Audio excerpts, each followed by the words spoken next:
Hello everyone, I'm going to show you how to use the new Zoom integrated into Brightspace feature. And so as you know, the university now has an enterprise account with Zoom.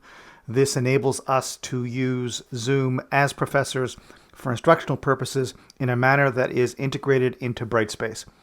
So I've opened here my Brightspace course. It's actually the demo shell that I use to build my courses before exporting them to the proper course code. You'll see at the top there is a list of menu items. This may not be entirely consistent with your list of menu items. I've customized it. Now, it is generally the case that you should see at the back end of this list of menu items Zoom as an option. If you do not see that, and I don't see it because I have modified my menu bar, I need to click on the three dots to edit the nav bar. I will then end up with a screen that looks a little bit like this.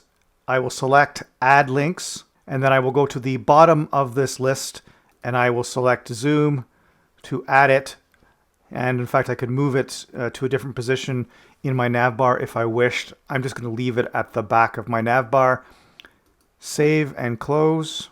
And now you see that Zoom has appeared in my nav bar, the menu at the top of the screen. Now, once I click on this, you'll be sent to a screen that looks a little bit like this. And this is where you can start to set up meetings for your class.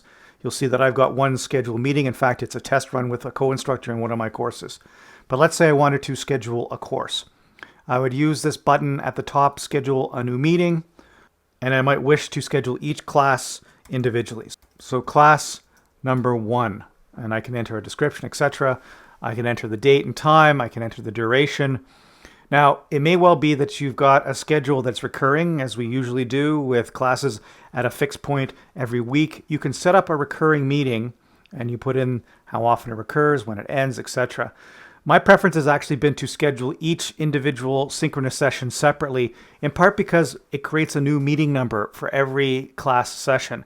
And I feel that that's more secure. Why? Because if I don't have a recurring meeting number and have a separate meeting number, the prospect that someone might Zoom bomb my class is reduced. And so what I've done in one of my courses, at least, is to create a different meeting for every single synchronous session. So once you've put in all the date and time requirements, you can toggle on and off some of the features in terms of settings for Zoom. And so, for example, right now the default is when host and participants join, they join with video off. And you are able to mute participants upon entry. I strongly recommend that so that people don't join with live mics. Once you've toggled all the settings that you wish to use, you hit save. You can use this incidentally if you wanted to add it to your calendar. But if you go back to your course meetings, you'll see that I've got class 1, and I actually had toggled that recurring meeting feature. And so I've got class 1 recurring, which of course would not be the case. I would want to adjust it so it doesn't say class 1 all the time. Okay, so the last thing I want to show you is how to actually start your Zoom meeting at the appointed time that you've scheduled. And so assume now that you've logged back onto Brightspace just prior to your class. You see at the top the tab item Zoom. You click on it, and you're taken to that Zoom screen. Now, I've cleaned up my screen a bit. I took out all those references to class number 1. And what I have scheduled then is this meeting I'm going to have with my colleague with whom I'm co-teaching. And you'll see that we have a meeting scheduled today at 3 p.m. Now, I can start that meeting at any time. There's no requirement that I wait till 3 p.m. So just to show you, on my screen, I would simply hit Start. And I'd be taken to that prompt to open my Zoom client. And there we have that default Zoom screen once the Zoom app is operating. Now recall that with the default settings that I had used for my meetings, the start point is always video off. And so I'm going to turn my video on, and you will see that I am now being broadcast on the Zoom screen with my artificial background behind me. And so I can now proceed to record this on the cloud.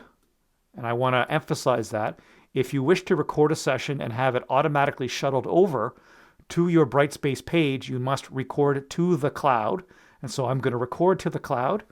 And I am now being recorded saying these wonderful things. And now my meeting has come to an end, and I will stop my recording, and I will, in fact, end the meeting for all participants. And so I go back to my Brightspace page. Now, it will take a few moments to process. In fact, it may take more than a few moments to process if it's a long recording, especially as demand peaks going into the academic year. But ultimately, that recording I have just made of that Zoom meeting will appear under Cloud Recordings.